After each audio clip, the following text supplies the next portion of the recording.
వేకువమన్న June 4 సంచరించుటకు సరైన సమయము. దేవుని ఆత్మను గురించిన మొదటి ప్రస్తావన జలములతో సన్నిహితము కలిగి ఉన్నది. దేవుని ఆత్మ జలములపై అల్లాడుచుండెను. ఆది 1:2. జలములు శ్రమలను చూచుచున్నవి. కీర్తన 69:1-2. తరచుగా ఉజ్జీవము అనున్నది మనము శ్రమలలో నున్నప్పుడు మన యొక్క విశ్వాసమును పరీక్షించబడు సమయములోనే కలుగుచున్నది కానీ మనము సుఖవంతముగా నున్నప్పుడు కాదు. నిరాకారముగాను శూన్యముగాను అనగా మూల భాషలో తారుమారు మరియు శూన్యము అని కూడా అర్థము కలదు. యెషయా 34:11 చూడుము. అవును, ఎప్పుడైతే మనకు సమస్తమును తారుమారుగాను శూన్యముగాను కనపడుచున్నదో అదే సమయమున అదే చోటున ఆత్మ సంచారము జరుగును. ప్రస్తుత యుగములలో ఆదికాండము 1-2కు అద్దం పట్టినట్లుగా ప్రతి చోట తారుమారు శూన్యము చీకటి కమ్మిండుట కనిపించుచున్నది. గనుక ఆత్మ యొక్క సంచారమునకు ఇదియే సరైన సమయము.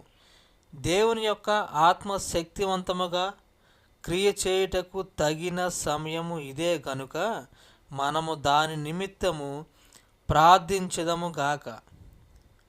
ఒక పాపి అయిన మనిషినికి దేవుడు అనుగ్రహించు మహా గొప్ప ఆశీర్వాదము క్రీస్తు యొక్క త్యాగపూరితమైన మరణమే అయినను దానికి ముందు సూర్యుడు తన ముఖమును దాచుకొనగా 3 గంటల పాటు కటిక చీకటి ఏర్పడెను.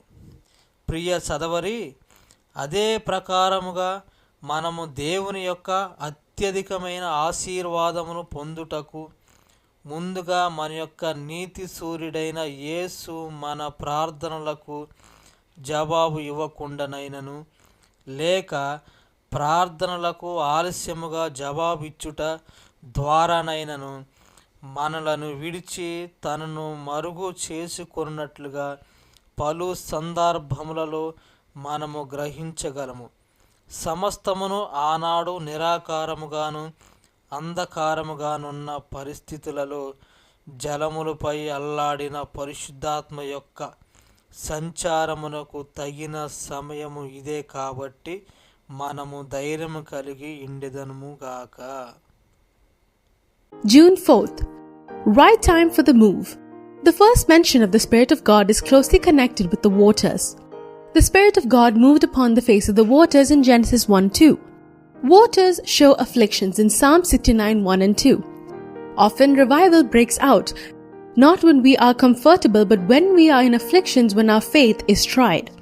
Without form and void in the original also means confusion and emptiness. See Isaiah 34:11. Yes, when we find everything in confusion and empty, that is where and when the move is on. The present age is a perfect picture of Genesis 1:2. Confusion, emptiness, and darkness everywhere. Hence, this is the right time for the move of the Holy Spirit. It is high time the Spirit of God moves mightily, for which let us believe and pray. The greatest blessing God could ever bestow on sinful man was the sacrificial death of Christ. However, that was preceded by 3 hours of pitch darkness when the sun went into hiding. Similarly, dear reader, we may very often find the Son of Righteousness, which is Jesus, hiding from us either by not answering us or by delaying to answer our prayers. Before we receive the greater blessings of God, let us be encouraged, as this is the right time for the move of the Holy Spirit, who moved upon the face of waters when everything was dark and in a chaotic condition.